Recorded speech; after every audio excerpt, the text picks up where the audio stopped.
What's up, party people? It's your boy Brian. So I actually have 2 packs of 1984 Topps. These came in the mail, and I have no ability to delay gratification. As I've said numerous times, I would fail the marshmallow test. I just want to see what's in here. I want to see if there's a Darryl or a Mattingly. I need to know. So let's effing go. Take a look at that gum. Once again, the gum is broken, but in good shape, which is like nice. All right. We begin with another pud, Joe Nolan, with his stupid 1980s glasses. However, we move on to a Hall of Famer. It's a Phillies, Joe Morgan. Morgan was the second baseman on the 83 NL champion Phillies, who were known as the Wheeze Kids, because they were all extremely old. A lot of old Reds. Morgan, Rose, Tony Perez, also obviously Steve Carlton. A lot of very old guys on that team. Here's a multiple batting title winner, Bill Madlock. Bob Watson with the extremely cool shades. Big shades, big ugly 80s frame shades. But shades nonetheless, which means they're cool. My close personal friend, Raleigh Fingers. Okay. We've got Jeff Lahey. We've got Charlie Lee. Not really a lot of great stuff here. Is it me, or have we gotten a lot of Koosmans?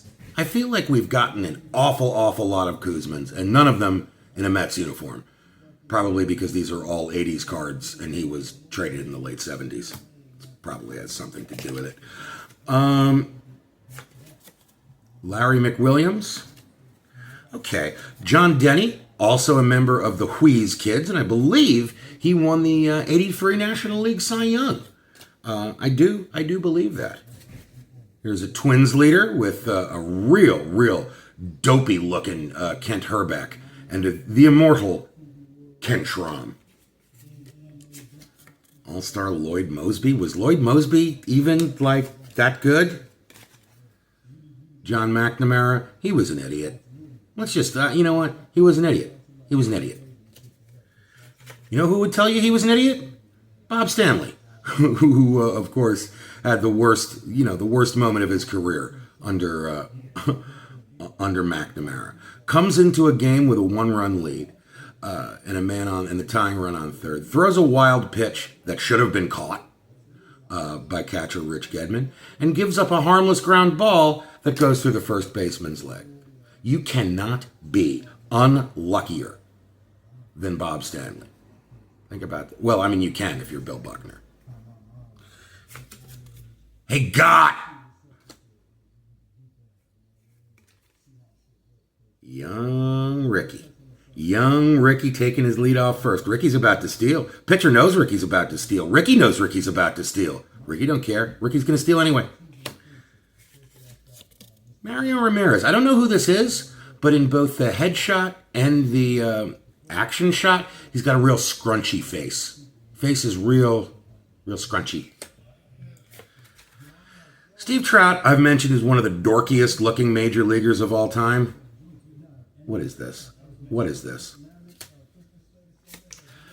Jim Clancy, we've got another one where he's got a mustache in one picture and he's clean shaven in the other. Just creates it's very confusing for children, and it should not be that way. And finally, Cubs catcher Steve Lake wearing the largest mitt I have ever seen. Except for that mitt. Oh, God, there's like a picture of a mitt in the 50s or the early 60s that I think somebody in the Orioles came up with to catch Hoyt Wilhelm. I'll see if I can find a picture of it. But that is an enormous mitt. I think we can all agree on that.